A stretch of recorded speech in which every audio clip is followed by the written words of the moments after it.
Angela Thompson-Smith is a research psychologist who is also an expert remote viewer with 30 years of practical experience.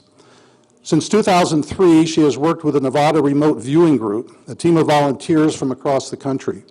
In 2006, a long-term business client commissioned Dr. Smith to try to communicate with alien intelligences using a form of remote viewing. 1 year later, 18 races of ETs have been contacted, including the hooded reptilians, the Anaka, and the Ral. Interviews from these encounters form the core of her book, Voices from the Cosmos, and that material would be the basis of this evening's talk. Two ideas conveyed by ET intelligences are that they were here before us, will be here after us, and the idea that Greys see abductions as beneficial to humanity. Dr. Smith spent 5 years working at the Princeton Engineering Anomalies Research Laboratory and is no stranger to verifiable results. In the 1980s, she perceived bodies of thick water-like substances during a remote viewing of the surface of Jupiter. This detail was subsequently verified as an ocean of liquid hydrogen on that planet. Thompson is a founding member of the International Remote Viewing Association and director, and knows many of the luminaries in the field. Please give a warm MUFON Orange County welcome to Dr. Angela Thompson-Smith.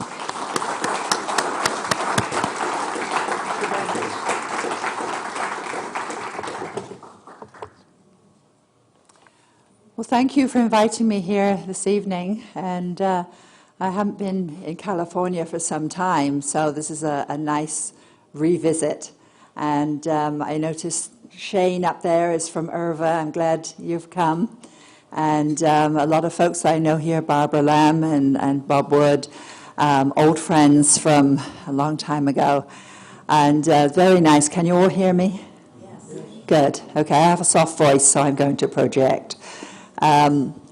What I'm going to talk to you about tonight is something different, and if this were Monty Python, I would say, and now for something completely different, which is one of their catchphrases, because not everybody talks about this topic, which is the use of remote viewing for unusual kinds of cases, unusual projects.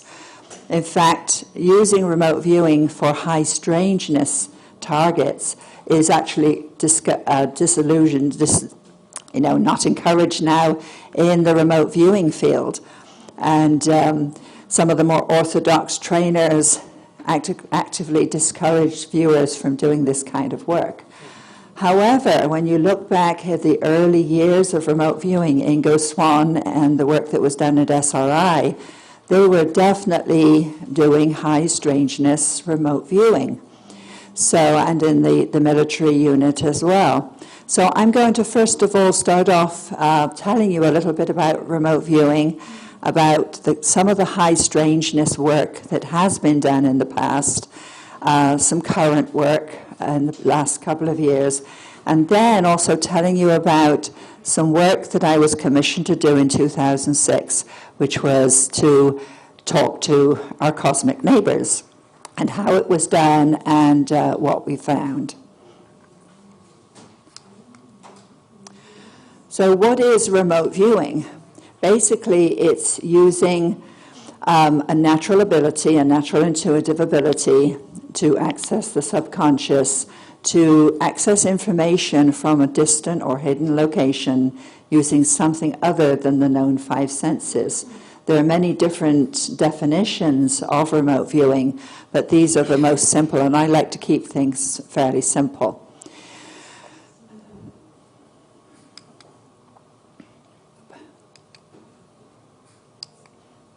So these are some of the kinds of remote viewing applications that are carried out now.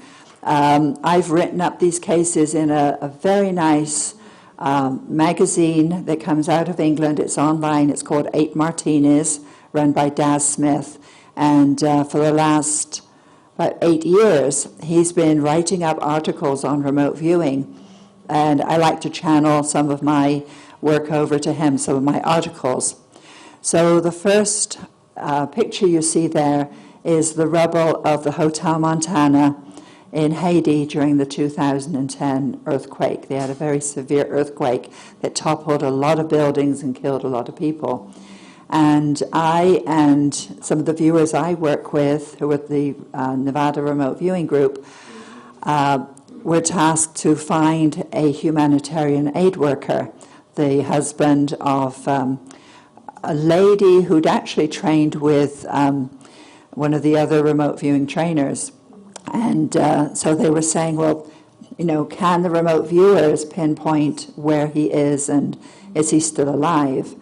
What we found was that received that the body was at the bottom of some concrete steps in the middle central courtyard and near a big tree, that he'd actually fallen, and he was lying there, not moving, not breathing, presumed dead. And there was another man with him that picked him up, picked the body up, and dragged it over into another location. And the second man was a tall, dark-colored man in a green overall, and a Haiti resident. And we didn't know at the time that they were actually looking for two men, two humanitarian aid workers. We were just tasked with the one man, but we saw the two men.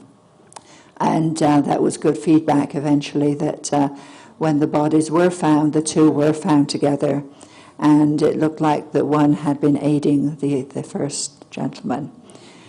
At the 2012 IRVA conference, the widow came and thanked our group personally, which was a very touching experience.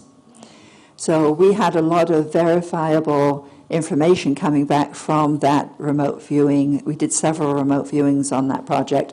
One of them was, I kept seeing these bullseyes, and I reported to the person that had, the manager of the project, saying, I think these are AOLs, analytical overlay, which means it's your left brain going, oh, I know what this is, I know what this is. But I report the data anyway. And it turned out that these were intact helicopter landing pads that were there at the site. The picture of the young man there, this is actually a local case. He was a DJ who had come to California to look after his father and come into quite an inheritance.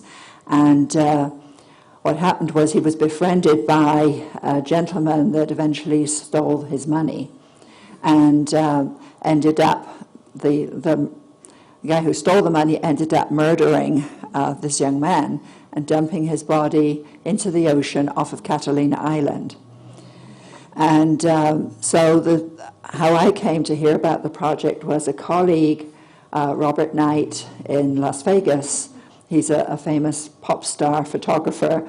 He said, I've got a project for you, and what he gave me was just a coordinate, which was a series of random letters and numbers, which is the case number or description of the address of the target.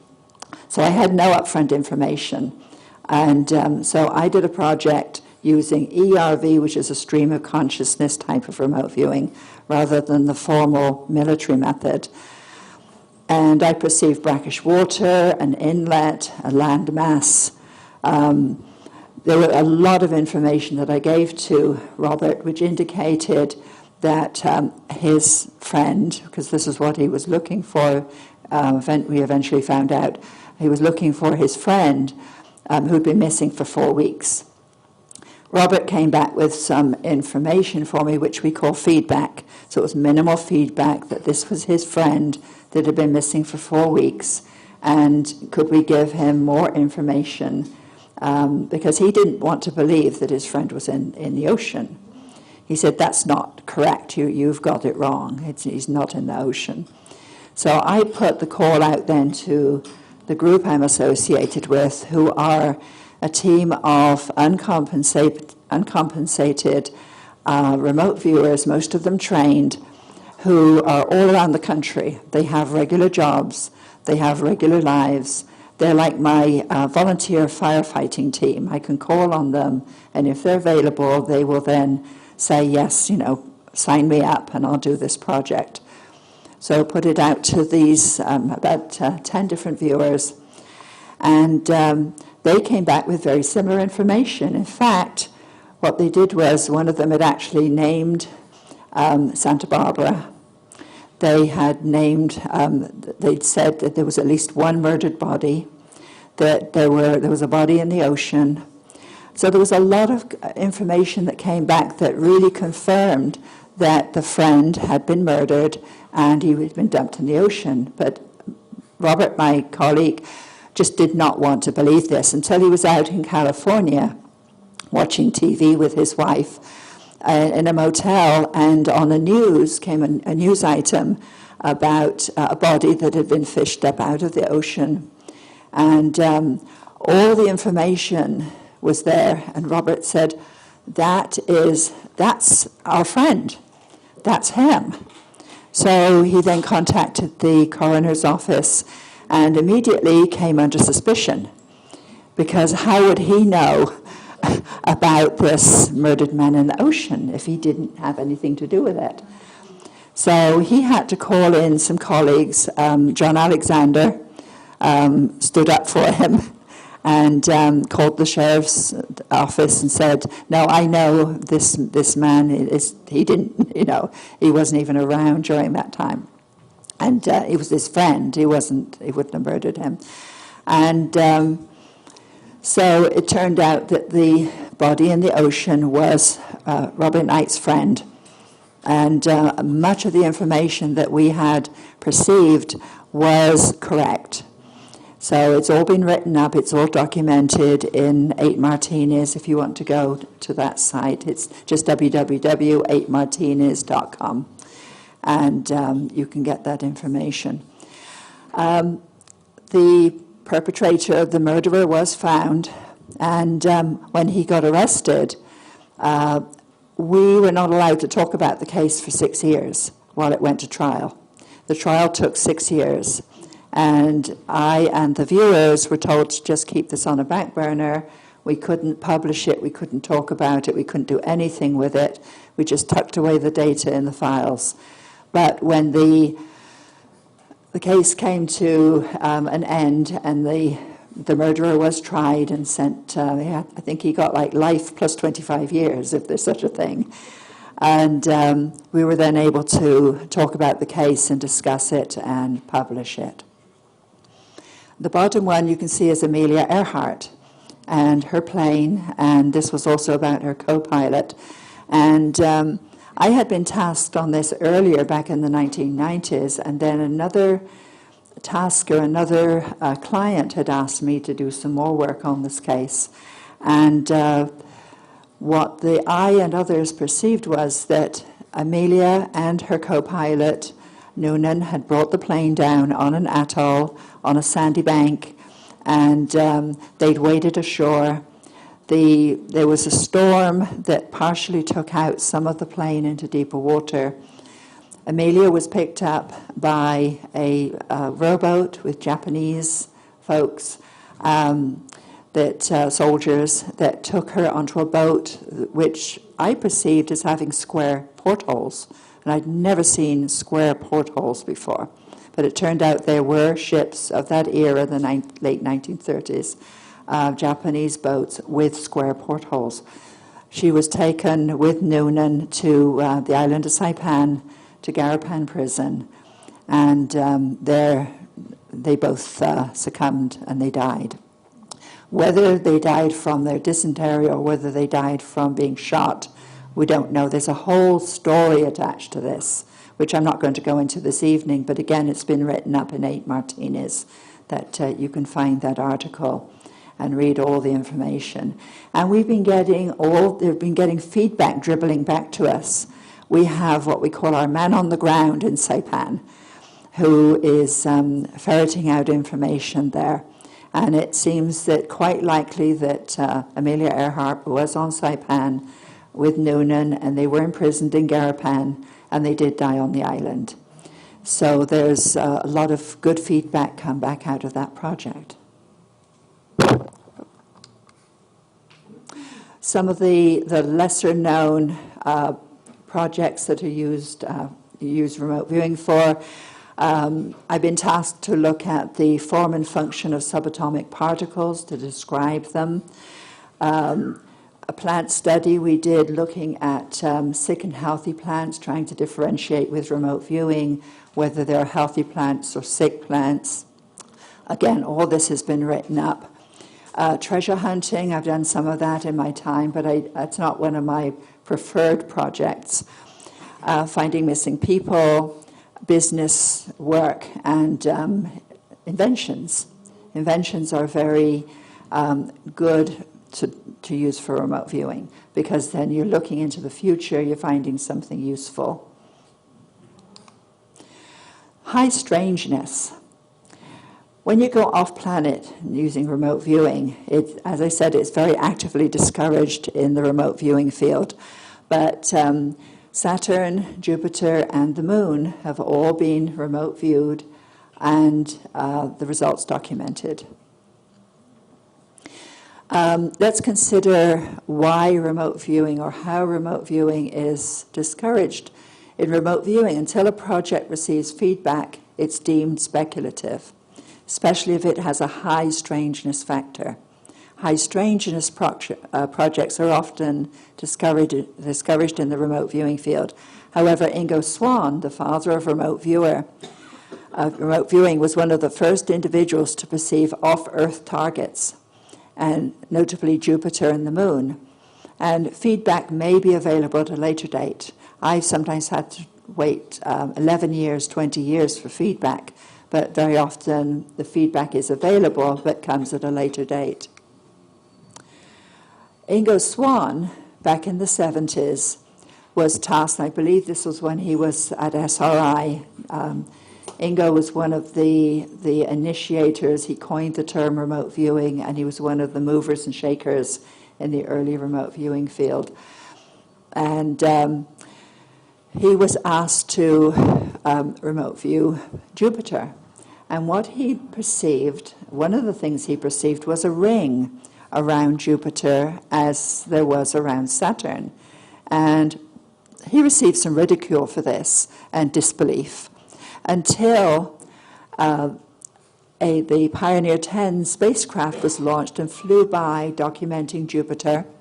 And they did find that there was a ring, what they call a gossamer ring, around Jupiter.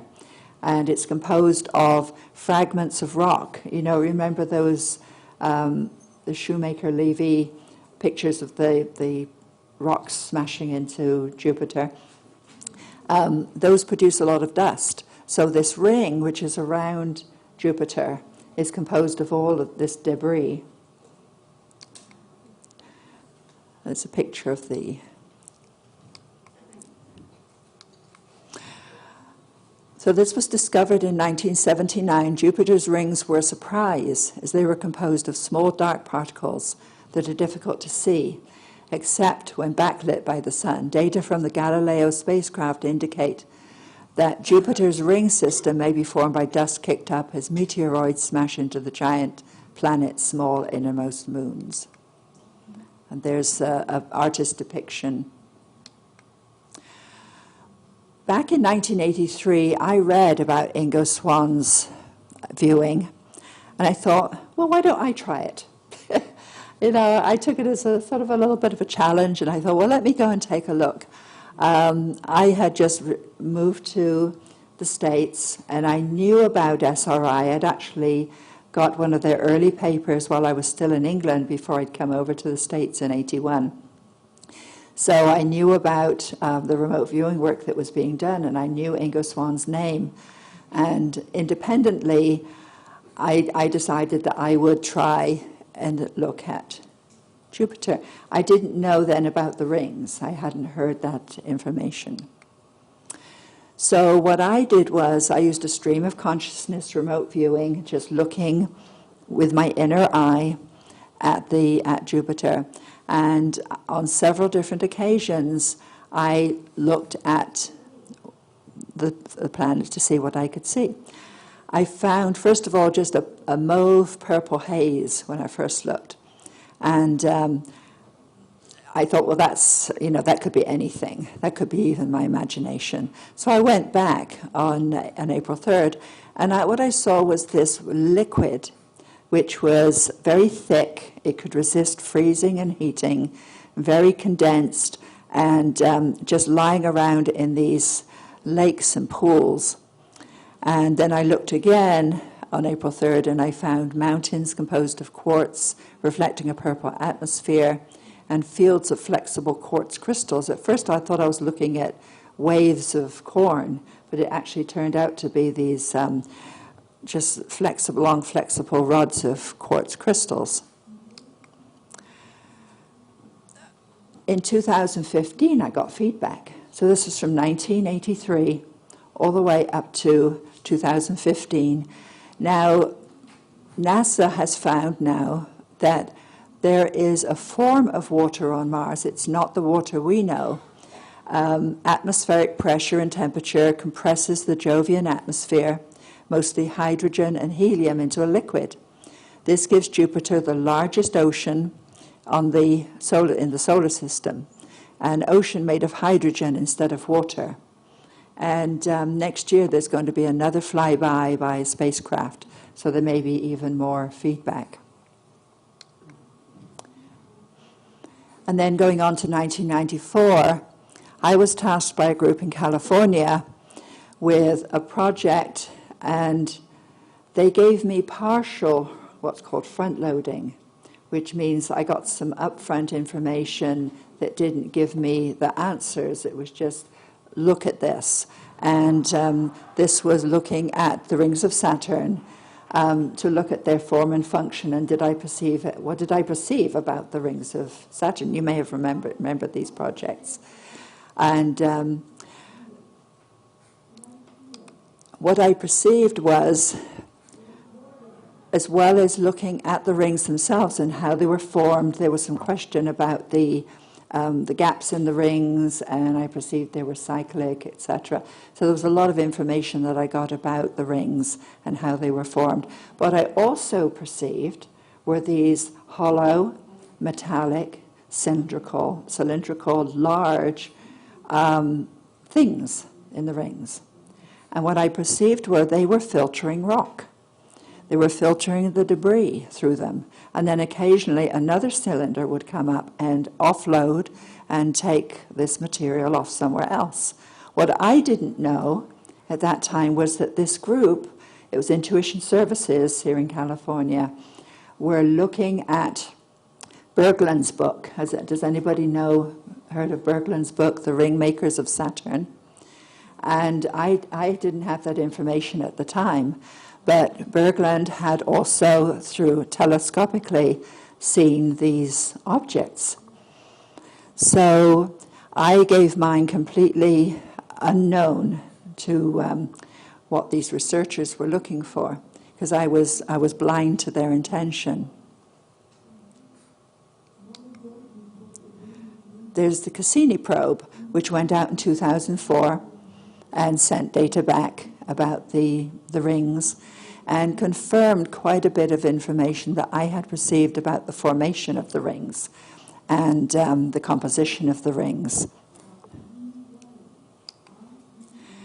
And then in 2014, another 10 years went by, and online, it was a private group called Street Cat One. I don't know if anybody has heard of them. They put up videos and still pictures from NASA, untouched pictures of anomalies within the rings, very similar to what I had seen during my remote viewing. We still don't know exactly what these objects are. My guess is still what I saw, which was mining craft. But we've yet to, that still has to be confirmed. But sometimes it takes 20 years to get feedback. So you just have to be patient with remote viewing. There's one of the street cap pictures, and it's hard to see from this, but if you go online to YouTube and put in Street Cap 1 Saturn, you'll find that there are quite a few pictures there and of the anomalies.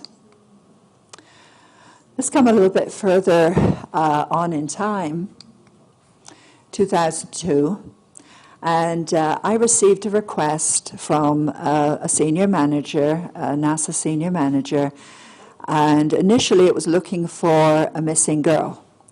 And she was found the next day safe and sound, so we weren't needed to look for her. But he suggested, he said, got a project. It's unofficial. You are not being tasked officially with this. This is not a NASA project.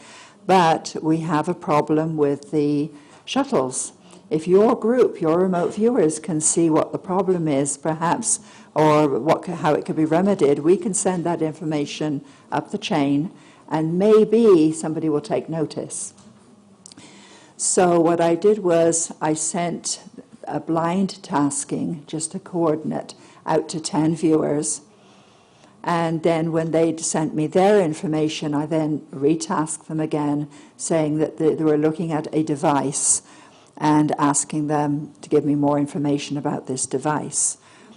So 5 hidden questions were paired with 5 coordinates that were sent to the viewers, basically asking the cause of the cracks in the shuttle flow liners, which is what the manager had told me. He'd given me this information. Prognosis of the cracks, possible effects if no repairs were made.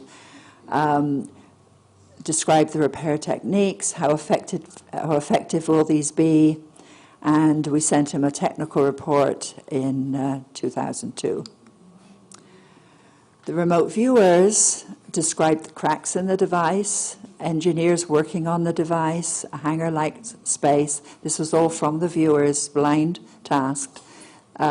They described the flow of the liquid, pipes and tubes, leakage of materials, and one viewer even named the shuttle. So this was a blind tasking. They had no idea what they were viewing. But this one lady came back and she said, I think this is the shuttle. The viewers also described factory defects, deliberate obsolescence, and overuse of the device, and that there was no intent to fix the defects, and that the defects would not be fixed. So the viewers indicated there were several devices with the same problem. It would be a disaster not to address the problem, and continued use of the device would result in injury or worse. Shortly after, the shuttle fleet was grounded for inspections, but despite this, on February 1st, 2003, the Space Shuttle Columbia exploded on re-entry, and you may remember that on the TV. Whether that could have been prevented by our information going up the chain, we don't know. And I thought I had to call the manager and say something, but what could I say except how sorry I was to hear that, hear what had happened. And he explained to me that he had tried to send the information up the chain, but nobody listened because it came from remote viewers. And if it had come from engineers or scientists, perhaps they might have listened, but because remote viewers had accessed the information, even though it was correct, they didn't want to pay attention to it. So we come now to a further application of remote viewing, not necessarily looking at anything here on Earth, but looking out again to the cosmos. Our book I co-authored with C.B. Scott Jones in 2014, last year, and published by Headline Books. It's had honorable mentions at 2 book festivals already, so it has been getting some attention, and it's on paperback and Kindle. And basically, this came about from, I had a 9-year business client that I was doing remote viewing projects for. A whole variety of work. And one of the questions he gave me in 2006 was, in the beginning of 2006, is, can we talk to the aliens? How could we talk to the aliens?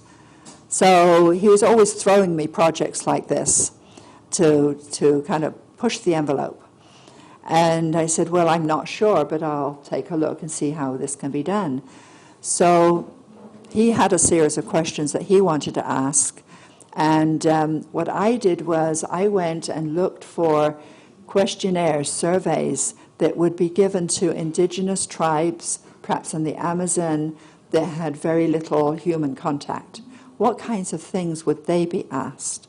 So taking those questionnaires and surveys, I composed a series of questions that we could ask if the aliens would answer, you know. And what I did was I typed those up, put them in my computer, and I used a form of remote viewing, which again was the stream of consciousness. I am not a medium. I don't allow my body to be taken over by any entities or spirits.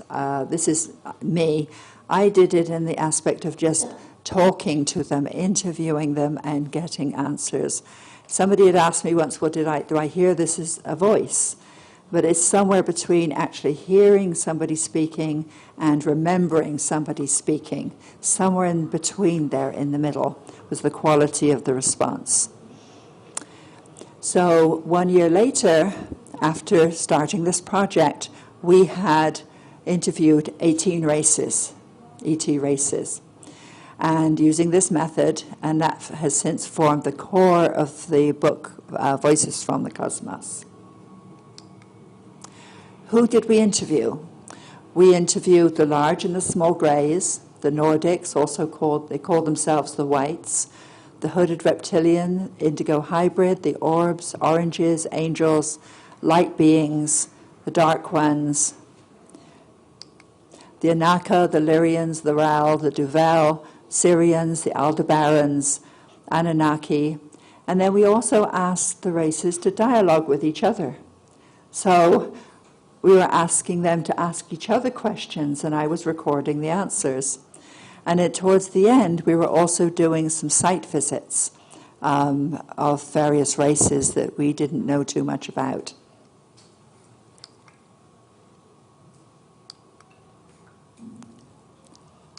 There we go. The methods that were used, this was a unique project. So we had to have a unique protocol. It was a sociological approach, as if the ETs were similar to an indigenous Earth race. Questions were supplied by the client. That's why they seem rather repetitive when you read them, read the questions. And they were from several sociological questionnaires. Clarifying questions were answered because very often an answer would come back and I would say, I don't understand that. Tell me a little bit more about it, or can you describe that for me in greater detail? Because some of it was beyond me, beyond my knowledge. Eventually, site visits were remote viewed and described, and a collation was made of all the responses. You'll find at the back a CD with an Excel file on it. A colleague kindly put this together for me. And on the big spreadsheet that's on this CD is down one side are all of the races, and then across, if you scroll across, are all of the responses according to the race that gave the responses, which is a very valuable tool.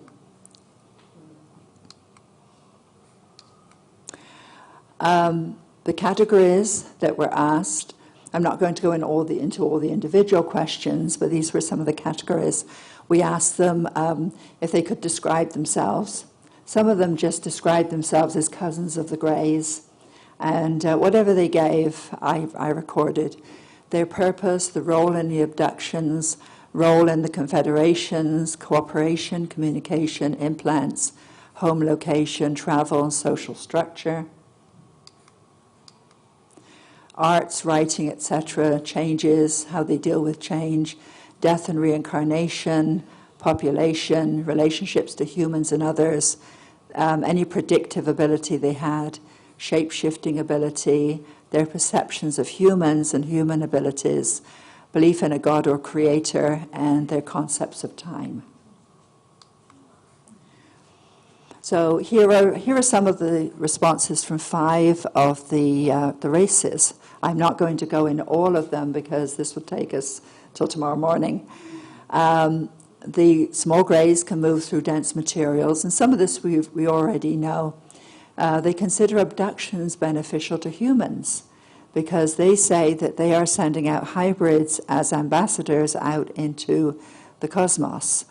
And when I explained, well, we don't think of it as beneficial, they said, well, humans are limited.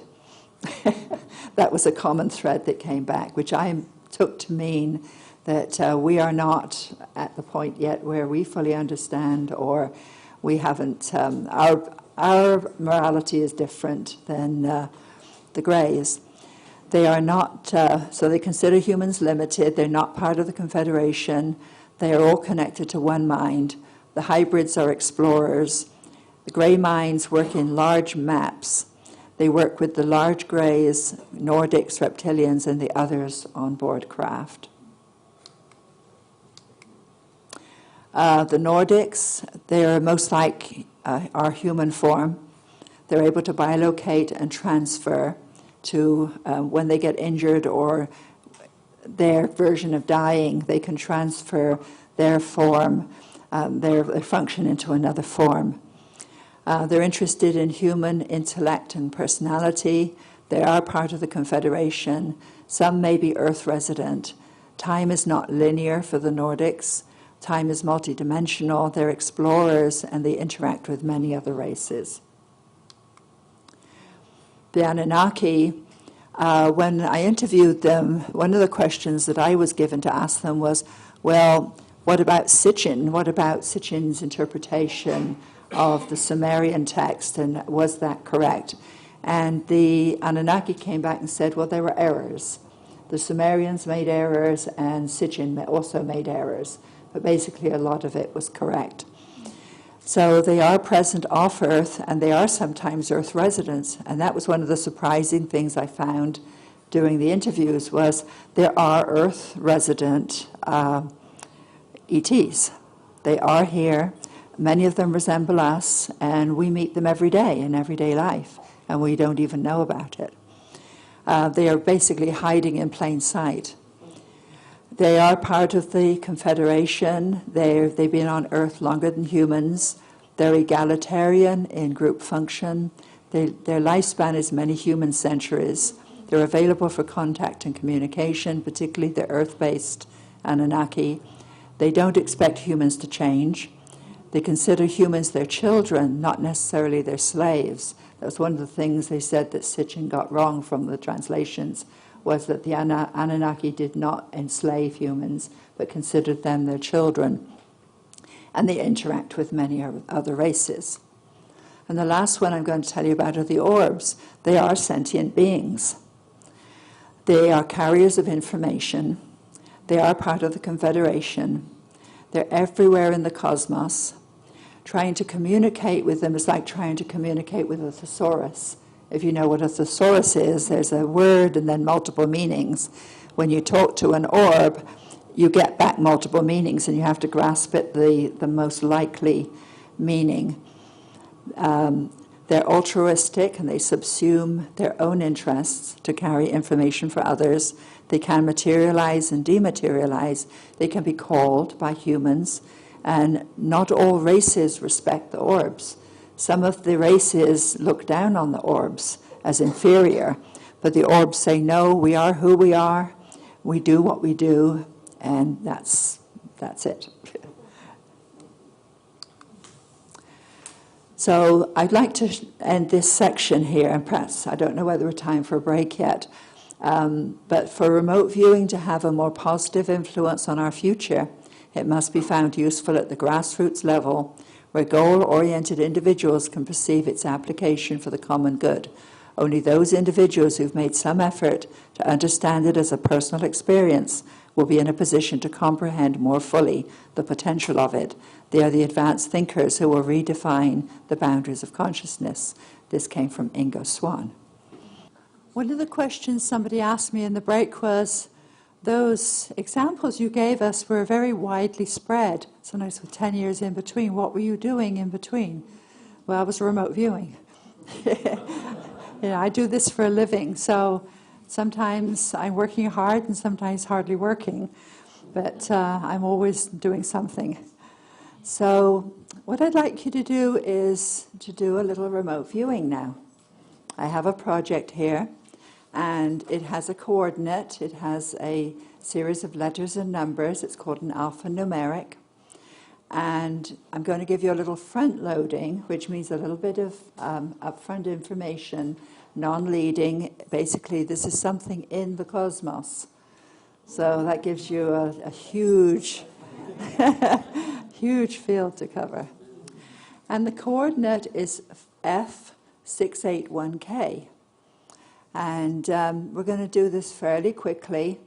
I would imagine most of you are able to get into a slight altered state. When you close your eyes, you automatically go into an alpha state. Everybody does that. So you're halfway there when you close your eyes. And then if you quiet your mind and go to your quiet place, you're 3/4 of the way there. So what I'd like you to do is to close your eyes, go into alpha, clear your mind, go to the quiet space, and send your mind out to this location. Don't censor whatever you perceive.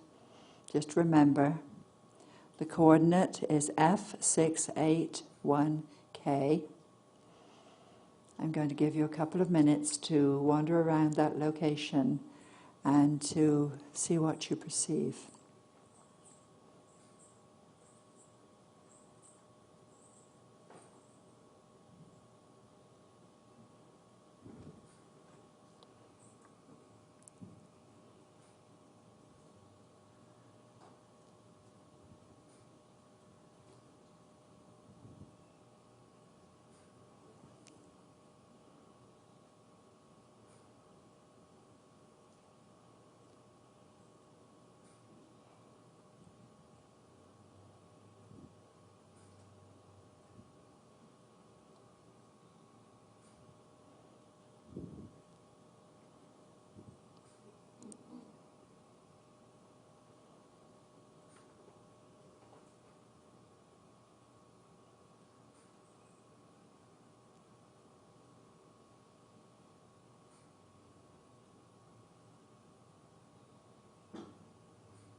Okay, prepare to come back. And when you're ready, you can open your eyes, remembering everything that you've perceived. And if any of you are brave enough to say what you perceived, and eventually I will give you some feedback.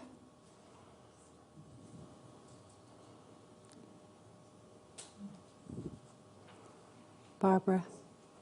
Well, I found myself, at least it seemed like I was there, I was seeing, at close up, I was on another planet. Yeah. And first of all, it was quite rough, sort of reddish brown rocks and uneven territory. And then I was seeing a hill coming up, and there was a some declivity, kind of interesting curves deeply into the hill. And I recognized, if I really looked kind of like from a distance, it was a carved face. And I must say, it was a carved face that I had seen in a photo from one of the astronomers, Tom Van Flandern, of Mars. And there was a carved face that looks like a girl with a cute little pug nose and lots of curly hair. And then it seemed like I went a little further distant in looking, and there were things standing up that at first looked like it might be a forest or trees, but as I looked more closely, they looked like manufactured dark columns standing up and sort of branching out the way a tree would, except that those branching things were to collect sun and collect energy from the sun and from the universe. So it certainly suggested that wherever this was, and I think it was Mars, had its fair share of intelligent life there at some point in time. I didn't know if there was life there now, but it had been. Yeah, so you saw rocks and then coming up, and then these, what you thought were trees at first, but they were manufactured solar collectors, kind of things. Like our solar collector farms. Right. That are out here. And a carving of, Probably dense metal. and a carving of what looked like a girl's face. Yeah. Okay. Anybody else? This lady. Well, when we started, it was similar to what I flashed on, and I saw a big round, built boulder-like rocks. But mine was more visually smart. That was a flash, but it was a flash. I actually thought I saw a human form there, and in the distance, it looked like it was black, like the rolling hills, and then there were tall, very, very tall structure, like a square structure. Structures, and what color was the human form, or the form? It was lighter than the dirt. It was more like just a dark shadow. Oh, okay. Yeah. Okay. Yeah, so it was similar. It was similar, yeah. Yeah. Interesting. Okay. Anyone else on this side? Lady in the black. I don't think this was a planet. I think this was more like a meteor, like a big structure, elongated, and it's brown color, and it has holes in it, and it was spinning and it was flying, and it's getting pulled by this large planet towards it. That's what I Okay, so a meteoric type yeah, of. yeah, not a Okay. planet, but yeah. Okay. The lady back there, and this will be the last one for now. It was a little similar to what Barbara said at first, where I just was seeing ground, and then I almost thought I saw water. You saw water, ground and water. And Okay. it seemed kind of dark, but there was like a mountain, almost pyramid shape, but rounded, or some hill in front of it. Right, hilly pyramid-like And then mountain. It seemed kind of closer to the sun, like I could see the sun look bigger. Okay. And then I got some sensation of red, kind of, like I thought infrared light or something kind of spreading. Yeah. Okay. Interesting. Okay, we have one more. As you mentioned pyramids, the only thing I saw were these very white triangular bars. 3 of them, each one successively smaller. Okay. Were they natural or manufactured? Manufactured, okay. I've given this exercise to 3 groups now, a group out in Crestone, Colorado. It was a business group. The group last night, the UPARS group, and you folks. And what they've come back with consistently is that there is, it looks like water, land, almost Earth-like. A lot of people who do this remote viewing think they're just here on Earth. There are small humanoids that are blue. Some people have seen humanoid figures.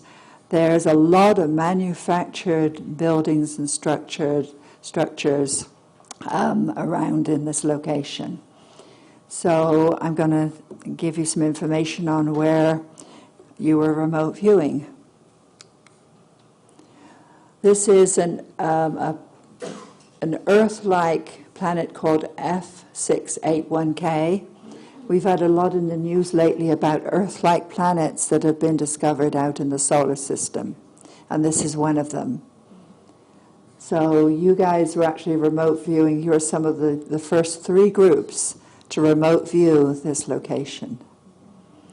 And very interesting that there's quite a lot of similarities coming back from the 3 groups independently. Congratulations. That was neat. And this is, an artist's depiction. I don't think this is actual footage, but it's a depiction and sort of where it might be. And it's Earth-sized. It's in what they call the Goldilocks zone of another solar system. And this is my contact information if you need to contact me for any reason. And my cards are back there. The books are now sold, I believe. But if you go to Amazon, either to my website or to Amazon, and look under the independent sellers, Mindwise Consulting, you'll find the books for the same price as you paid here, $15. If you just go to Amazon, you'll be paying the publisher's price. But if you look for Mindwise Consulting, you can get them for the $15. I'm not sure if there are any of the CDs left. There are. Okay. This was very kindly done for me by a colleague. And what she did was she took all of the information from the center part of the book, the ET interviews, and she put all that information onto a spreadsheet. So down one side are all of the races that were interviewed. Along the top are all the categories, and then every single utterance that the ETs made are collated in that document. So that would be, it's an interesting spreadsheet. And she gave it to me as a gift and said, this is for you to use as you want. So I'm just putting it out there and spreading the word. I'm charging $5 just for the production of it. But it's yours to use and keep and share as you wish. That is about it for this evening. I'm sure there will probably be some other questions. Do we have question time? I'm not sure how this is going to be managed if you come up to the microphone or... If you yell it out, people get it on the video. So. Okay. Yeah. So the gentleman at the very back there. You yeah. Why does the remote viewing community kind of discourage, as you said, the high strangeness? Because the current trend is towards being scientific and doing everything, running projects blind, which means the viewer not getting any information, and keeping everything within a parameter where there is immediate feedback. So a lot of these projects don't have immediate feedback. Yeah. I wanted to ask you about the Space Shuttle Columbia. That was the oldest one of the shuttles that were running at the time. It was like 22 years old. So you said there was one of the reviewers that actually named that shuttle in the remote viewing? They generically named the shuttle. Yeah, they didn't name that particular one. It was one lady, yeah, and she said in the middle of her perceptions, her writing that she sent, her report was, I think this is the shuttle. She noticed defects in the tiles? They were looking at the flow of it wasn't necessarily the tiles, but it was the flow, the pipes underneath, the flow of the liquids in the pipes and the systems. Yeah. Bob? Yes, you mentioned that some of the aliens have lived a long time. And my question is, assuming that they got social security numbers at some time, do you think our government has been covertly keeping track of people who lived for a couple of years? Probably, quite probably. Yeah, some obscure agency somewhere, or obscure group somewhere. Yes.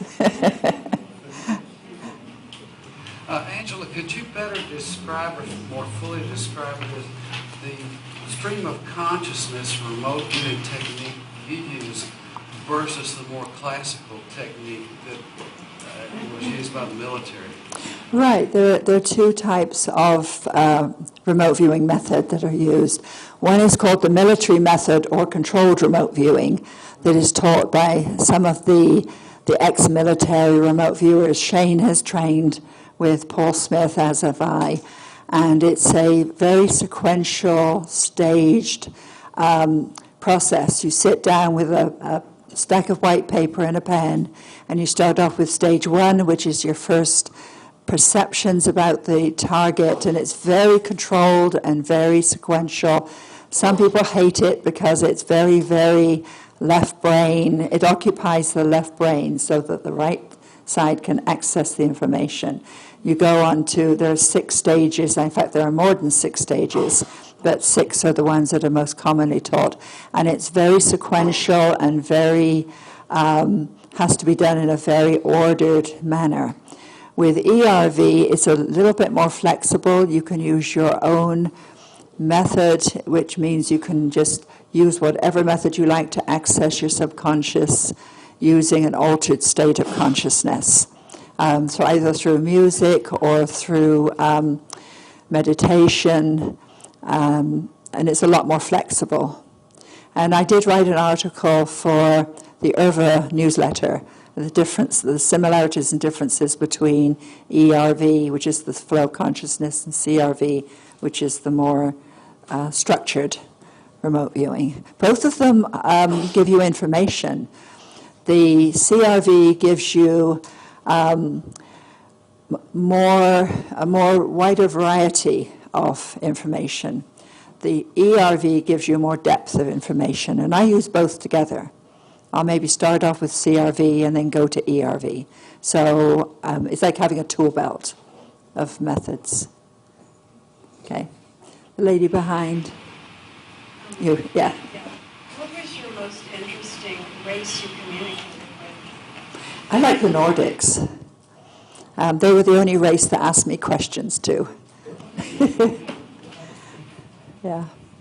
You did mention that you do future viewing and memory viewing. I do some predictive work, but very little of it because, you've got a lot of problems with future, multiple futures, etc. So I don't do very much future viewing work. With memory work, you mean memory? What do you mean by memory remote viewing? You mean future memory? Yeah. There's 2 methods I use for that. One is that if I'm expecting a letter or a check or something in the mail or a communication and I'm getting a little anxious about it, I ask myself, what am I receiving from the future? What information am I getting? And I'll say, okay, I'm getting relaxed, don't worry, the letter's on the way, it'll be here in a few days. So I kind of put that out of my mind. When the letter or the check or whatever happens, you have to complete the loop and send yourself back information to that first starting point. Relax, don't worry, the check's come. So you complete the loop. So you're really communicating with yourself. And another one is you can do another future memory technique, and I've done this with a lot of people, is if you're at point A, and you want to know something that's going to happen at point B, you don't remote view point B, you remote view point C, and you remember back to point B. It can be done, but it takes more time than we have. Yeah. Oh, sorry, back. Why do you think remote viewing works? What's going on? Why can we see these other places? Is it not non-locality, reality, and that's the reason? We've always had this ability. It's like math or musical ability. Everybody has some intuitive ability. All remote viewing it's an applied intuitive ability. We used it perhaps more when we were, living with the saber-toothed tigers and, needed to know where danger was or where the herds of bison were for lunch. But we still have that ability, and it can be trained, it can be accessed. Yeah. You can give us a quick short history of IRVA, is it? Oh, IRVA, yeah. Back in around 1999, there were several groups that were talking about setting up a professional organization. And it came about that some of the people who'd been active in the field for many years decided they would take the lead. So people like Russell Targ and Hal Puthoff and Paul Smith, Lynn Buchanan, there were about 9, 10 other people, and I was lucky enough to be caught up in the tide and started. And so in 1999, there was the beginning of the International Remote Viewing Association, and the meeting took place out at Lynn Buchanan's house in Albuquerque, in Alamogordo, New Mexico. And first of all, it was piggybacked on Russell Targ's nonprofit, which he bequeathed to IRVA, and then all the transfer was made to make it IRVA's nonprofit.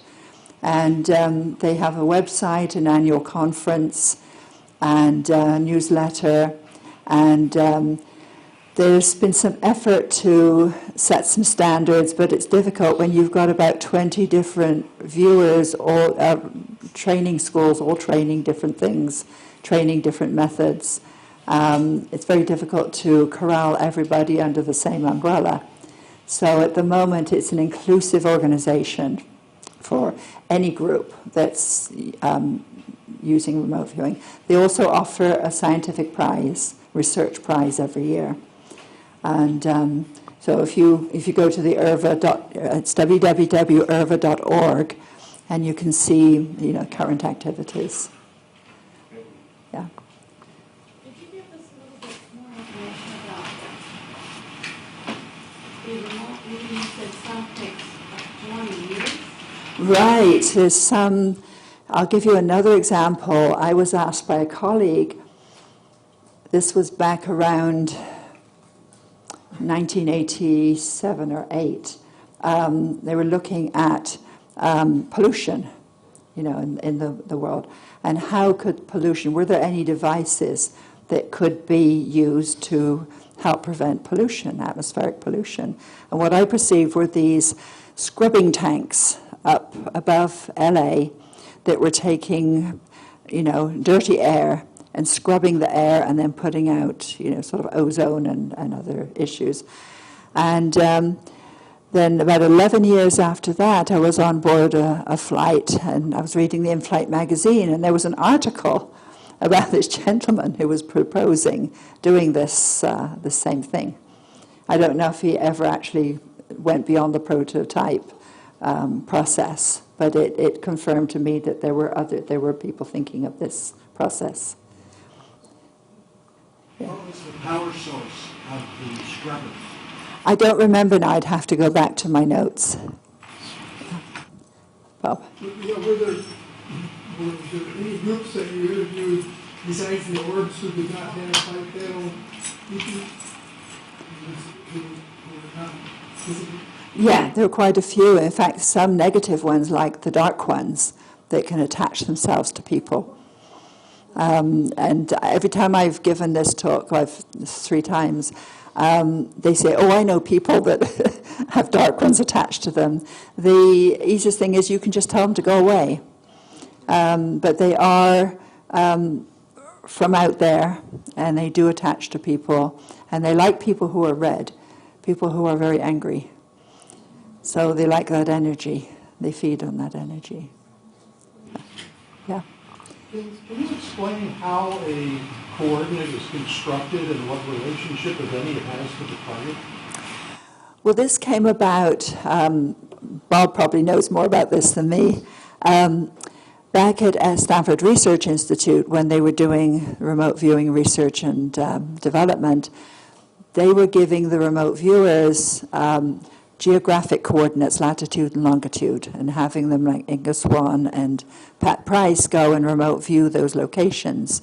They were, so they would go, and there was Kerguelen Island, I believe, was one of the way out in the middle of the ocean, and the viewers were getting some really detailed information about these locations. Then someone came along, and I believe it was from the U.S. Geologic Service, and said, hey, You know, if you gave me those locations, those latitude, longitude, I could tell you what's there because I know the map of the Earth and I know all those locations. So what they did was then they put the latitude and longitude into the computer and generate a random number, letters and numbers from that. So it was an encrypted coordinate. The computer took that latitude, longitude and assigned a series of letters and numbers to represent that picture target or that location. Nowadays, each of the trainers has different, or each of the researchers has different ways of doing this. What I do is I go into the computer and I will pull up a program that gives me 50 random numbers and 50 random letters. So I have 3 numbers and 3 letters, and then I assign those three letters, 3 numbers, whichever come next, to a particular target, and that's the address of that target. It means that every target has a unique codifier or alphanumeric. That's not what you did with our exercise tonight. No, well, yes, I did. Well, no, what I did was I just reversed the the letters and numbers. So it can be done many ways. Paul Smith will take the date and the year and the target number and put those into, make a coordinate out of that. Others will take the what they call the student's number and the date and something else and mix it together. So these days, coordinate means whatever you choose it to mean, but it has to be a unique alphanumeric for that particular target. Okay. Yes, you said you have to be intuitive for certain things. So are you seeing things and hearing things both? It depends on your own way of processing. If you're a very visual person, you might get lots of visual images. If you're an auditory person, you might get some auditory input. If you're just a gut feeling kind of person, you'll just get gut feelings about the target. Luckily, there are some people who get it all. So it depends on, I sometimes will ask my students, how do you learn? Do you learn best by sitting and looking at instructions, or do you like to hear the instructions, or do you like to actually do hands-on, do the process? And that way I can tell what kind of processing they're going to do of the remote viewing. Yeah. Barbara? Did you get any messages from the reptilians? Well, the responses that came back were from the questions that were asked, and basically one of the questions that was asked was, if they encounter humans on board, what do they do? And the response was, well, we make a loud noise at them. And my response back was, well, what if that doesn't work? And the response came back, well, we push them, which gave me chills. So they did come back with some, but they didn't come back with any great revelations. It was basically just go away. Don't bother me. I don't want to answer your questions. Because just this afternoon I was reading a little bit of your book, Voices from the Cosmos. Yeah. Just flipped through and opened to that particular page. And the reptilian was sounding very, in this interview, was sounding very brusque, very and irritated. cold, very matter of fact. And he said something about we don't have any emotions that you people do. And I said something like, well, you are getting irritated or something like that. Yeah. Said, no, not irritated. I don't have any emotions at all. Mm-hmm. Yeah. So was that pretty much the... Yeah, it was like they wanted me to go away, not to ask them the questions. And many of the questions they didn't even bother answering. Yeah. They either didn't want to answer them or didn't know. Did you ever interview any beings who were especially loving and seemed to be loving and caring? I think the angels, even though we weren't going to include those in the ET interviews, because of people's conceptions of what angels are. But they have been seen, abductees have seen angels on board. They have been accompanied by what they call angels, and they are very loving and caring and compassionate. So those were the main race that had those attributes. Yeah. So. Have you ever been asked to remote view Area 51? I haven't been asked. Well, one time I did for a colleague, and I saw some craft there that looked like horseshoe crabs without the tail. That was way, way back in the, like about 1992. And then a colleague and I, it was a student of mine, we did a tandem RV just for fun to Area 51, and we perceived that we'd set off some alarms. So we backed out really quickly. We didn't stay. Yeah. Oh, you and then the lady at the very back. What were some of the aliens' response to when you asked the questions about God? Most of them did not have a concept of God as we have a concept of God. Some of them didn't have any concept of God, and they didn't know what I was talking about. Lady at the back. My question is, maybe you said it, I didn't hear it, but the protocol when you're contacting these beings, and are you by yourself? Is there a group of you, and you're all asking the same question? How do you... I was by myself. I had received a list of questions from my client, and then I'd taken questions from these surveys, sociological surveys, put them into a list of questions which I put into my computer. And I was alone by myself when I did the interviews. And was the entire interview with one entity? Right, one at a time. Except when we later did the dialogues, when we were getting two or more of the races to talk to each other. But initially it was just one at a time.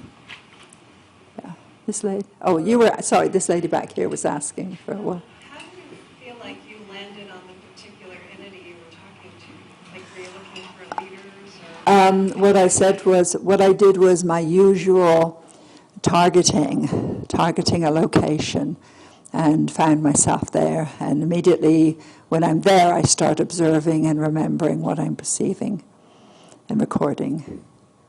Yeah, this lady. Are all the communications that you had with extraterrestrials, or whatever you call them, through the books?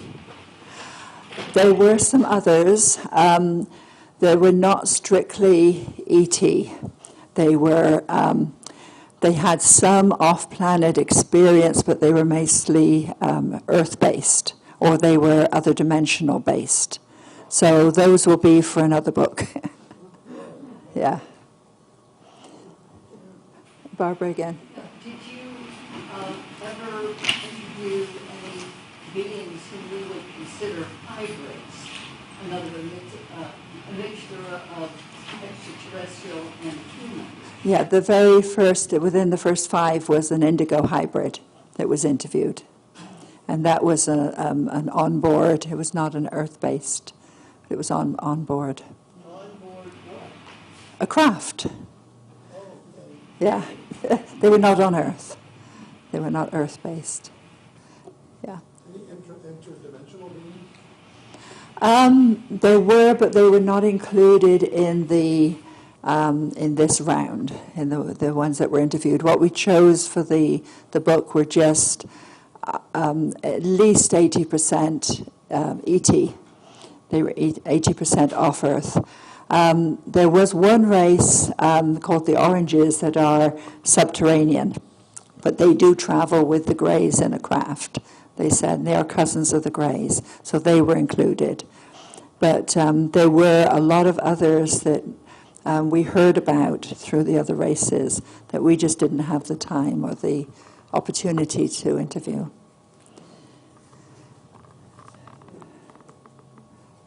I think maybe how much more time do we have?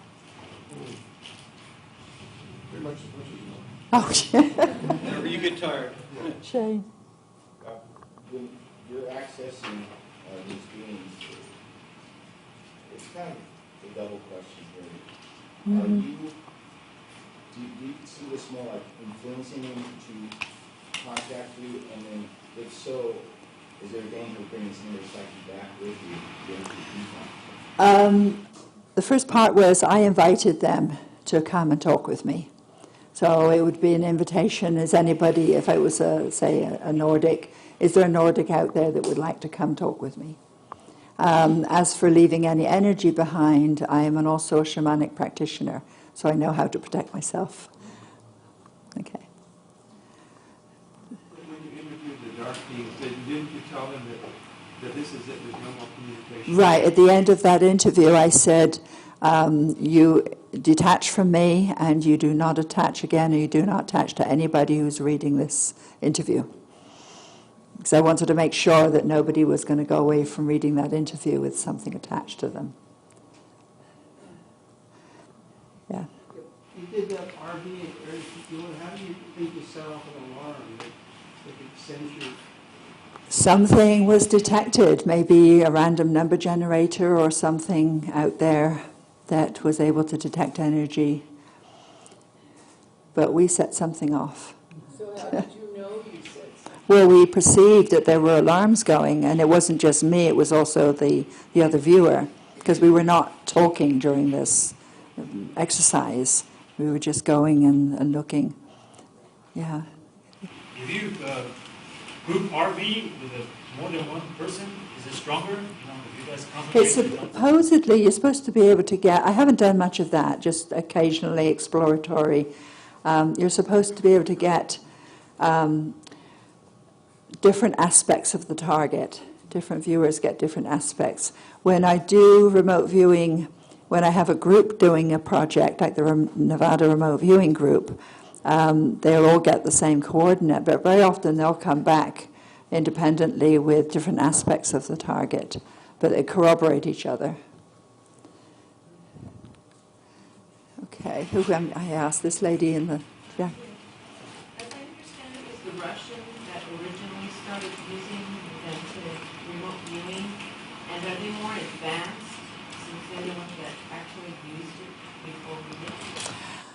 The story that I've read is that the military had some documentations from Russia that indicated they were doing psychic work.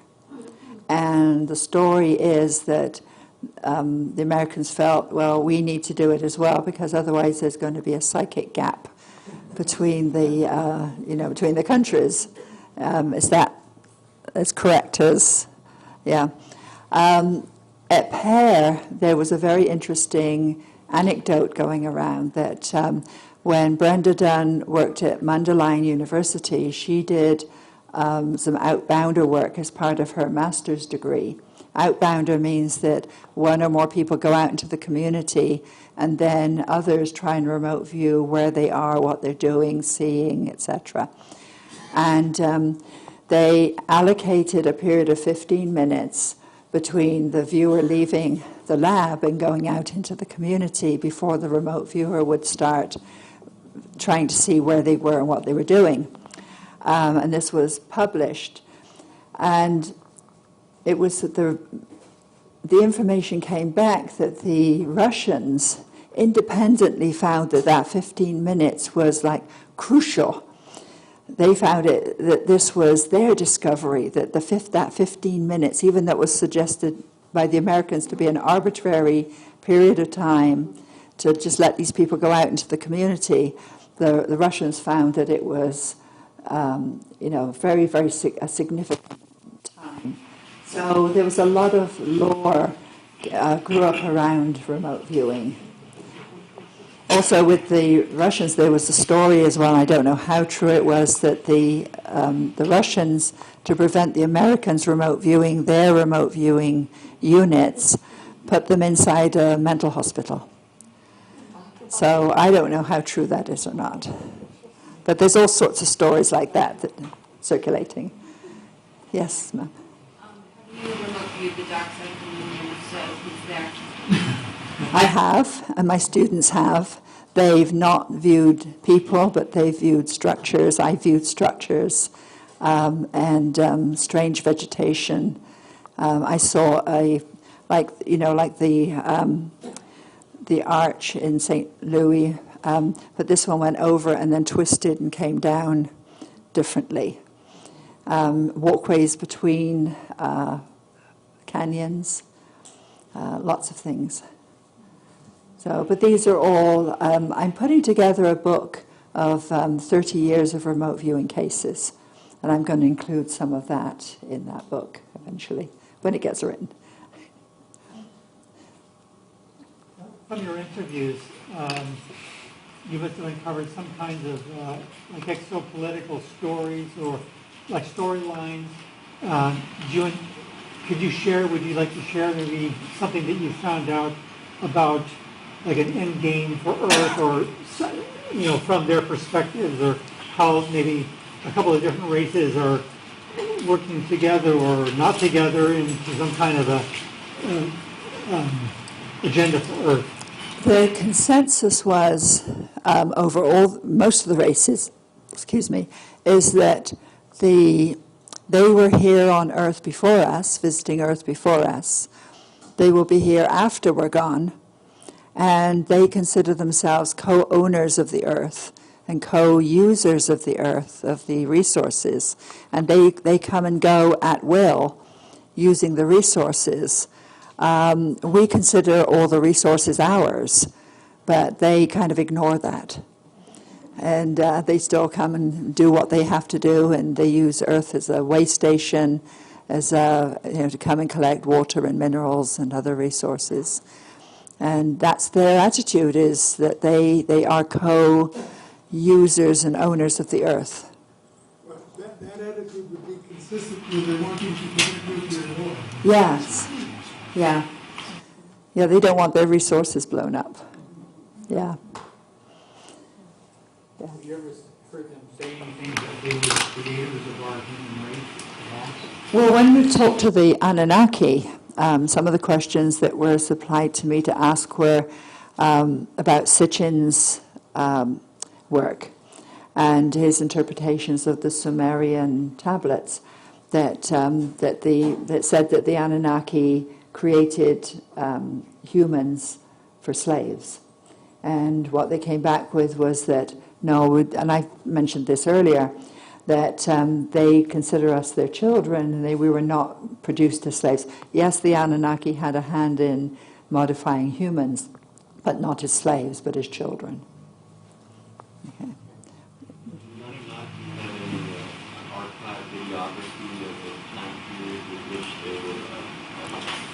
That there wasn't the opportunity to ask that question.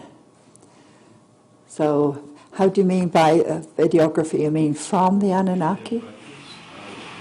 Well, the Sumerian tablets were the human record of that time, or those stories. But videography is a modern invention. So, is that what you meant? Yeah. No, there wasn't anything like that mentioned. Okay. Could you explain consideration, what you found of interest? Well, that was one of the questions that I was instructed to ask was, for each race, are you a member of the Confederation? Most of them either said yes, no, or never. Or yes, we know about the Confederation and we follow the rules anyway, even though we're not members of the Confederation. Or they said, which Confederation? Because supposedly every part of the cosmos has its own confederation. So there are more, it's not just one. Some of the races said, no, we're never ever, the Greys, said, no, we're not going to be part of the Confederation, and we don't follow the rules, and that's who we are. Yeah. Yes. Have you asked them, or have you mentioned about our technology that's getting away from us? Have they warned us about our technology? Again, I had to go with the questions that were asked me to ask them. But the idea came back was caution, because they consider us very limited. in our advancement, and that perhaps we're going a little bit too fast for, we're not caught up yet to the level of technology that we're developing. That was the consensus that came through. And it wasn't a response to any particular question, it was just, a feeling that came through from them. Yeah. Will you get a copy of the DVD and then follow up and ask the questions here that have been asked in this meeting? I don't know if the questions are being caught on. I'm asking, for your homework assignment, Oh, my homework assignment. Because you do that, and you get good sampling of what. Right. I will remember some of the most important ones, and what I'll do nearer the time, if it ever comes to the point where I'm going to be asking, doing another project, similar project, I will put out a request to various groups to submit questions. That the people here would like to know the answers to the questions. well, listen, you can talk to them yourself. Why can't you talk to them yourself? Because one of the questions was, the asked of the groups was, are you surprised that humans can reach out and communicate with you? And the answer was, yes, but people don't. They don't. We know that humans can reach out and talk to us, but they don't. So you could talk to them yourselves. Yes, sir. Yeah. My wife asked before she went to sleep one night about the not knowing what they were like. So apparently she must have had a past life with them or something, but she went back in time, back to when she was with them. Mm-hmm. And like you said, they were considered children. They were part of the family. Only they were so much more intelligent and stuff like that than we were. Yeah. But we were part, and that was what she got out of that. So Oh, thank you. That's interesting. Yeah, thank you. No, I'll have to go ask a few more people. Yeah. The lady at the very, very back. I just wanted to go back to the research that you said was conducted at Mundelein University. Can you speak up? I Sorry. wanted to ask you again about that research where they were sending people out to Mundelein University. Oh, with Brenda Dunn. About the University in Chicago, right? Yes. Yeah. And when was that? That must have been back in the 80s or early 80s, and it was printed up as a paper, a scientific paper. And I think if you go to something like, some of the Journal of Parapsychology or some of the parapsychological resources, you might be able to find it. Okay. One again here. Is there a sense that the different races that you're communicating with are all from more or less the local neighborhood, or some of them from other galaxies possibly? There were some that were free-floating that would go all over orbs. Orbs are cosmological. They go everywhere. But the majority were ones that also visited Earth. I would say perhaps 70% visited Earth. Yeah. Lady at the back. Okay, I wanted to ask you, did you say angels? The angels were, yeah. The angels like the angels we think of, or are there alien angels, or what? These, they described themselves as not being like we perceive them, but they didn't go into a lot of great detail of what they actually looked like. But they called themselves the angels. We don't really know their history. No, but I did interview them. They are in the book. Yeah. I think we got one or two more.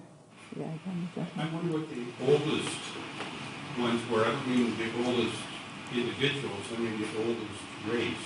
So, for example, the Earth has been here for 4.5 billion years, and life's been here roughly 2 billion years. So, the Big Bang was 13.7 billion years. So the question is some of these races, or some galaxies and planets are up to 9 billion years older on their own.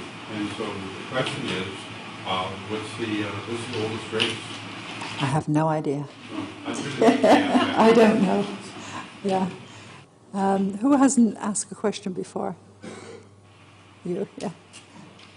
Have you used or do you use crystals with remote viewing? I don't. I have used them occasionally. I am not a dowser, I've discovered. When, using the rod, the L rods, etc.